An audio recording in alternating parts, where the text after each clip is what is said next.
मैं फैशनेबल तो होना चाहता हूँ, लेकिन हो नहीं पाता।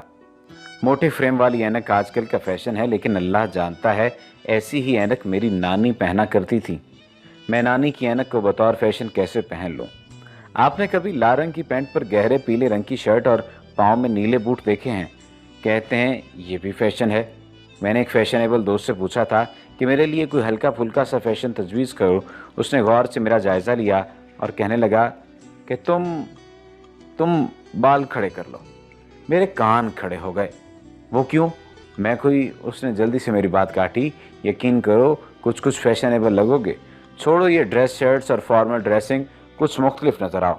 मैंने खुश होकर उससे दरख्वास्त की कि वो खुद ही मेरे बाल सेट करवा दे। मौसूफ मुझे एक जनाना नुमा मर्दाना पार्लर पर ले गए।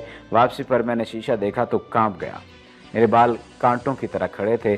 अपने घर की गली का मोड़ मुड़ते ही एक महल्लेदार की नज़र पड़ गई। पहले तो आंखें फाड़े मेरे बाल देखता रहा, फिर करीब आकर इधर उधर देखकर आहिस्ता से बोला, भाभी से लड़ाई हुई है? मर्दाना कानों में बाली पहनना भी फैशन है, बगैर जुराबों की बूट पहनना भी फैशन है, शर्ट का ऊपर से दूसरा बटन खुला रखना भी फैशन है। हालांकि पहले ये लफंगापन कहलाता था। खाने पीने से लेकर बोलचाल, घर की बनावट, चेहरे के तासुरात, बालों की तराश खराश तक हर चीज़ फैशन की मोहताज होकर रह गई है। एक फैशन शो में तो मैंने ऐसे मॉडल लड़कों को भी देखा जिन्होंने गरारे पहन रखे थे। गरारे मुझे भी पसंद हैं, लेकिन सिर्फ गर्म पानी के। मुझे लगता है मैं कभी फैशनेबल नहीं बन सकूंगा। ये दुख मुझे खाता जा रहा है। मैं टिंड करवा कर अपने बाजू पर टैटू बनवाना चाहता हूँ। टी शर्ट और शॉर्ट के नीचे जोगर पहनकर, कानों में हैंड्स फ्री लगाकर, हाथ में मिनरल वाटर की बोतल पकड़कर शॉपिंग करना चाहता हूँ। मैंने कई दफ़ा कोशिश की कि बेकरी में मेरा हाथ चॉकलेट की तरफ जाए, लेकिन दूसरी तरफ क्रीम रोल भी रखे होते हैं। सो तय हुआ कि मैं फैशन से कोसों दूर हूँ।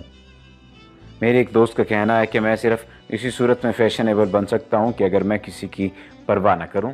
ये तरीका भी मैं आजमा कर देख चुका हूँ। एक दफ़ा उसने मुझे फैशनेबल बनाने की कोशिश करते हुए सख्ती से ताकीद की कि कल मेरे यहाँ खाने पर सिर्फ जीन्स और टी शर्ट पहन कर आना।